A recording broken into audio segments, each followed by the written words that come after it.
ህልሜ ኢትዮጵያ ለመኖር እና ሀበሻ ሚስት ለማግባት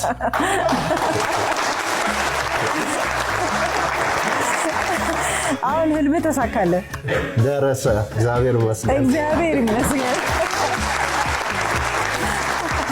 ደግሞ ሲድመጣ አሁን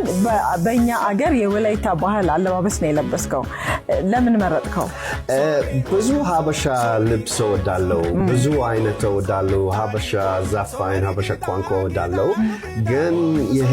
ሬድ yellow and black በጣም ይቻወታል ለኔ ሁሉ ጊዜ በጣም ወዳለው ሰው ብዙ አይነት አለኝ የወላይታ የራያ አለኝ የሌላ አለኝ ግን የወላይታ ለኔ አንደኛ ነው ቆቾ በላሁ ዳታ አስቸጋሪ ነው ዳታ ያቃጥላል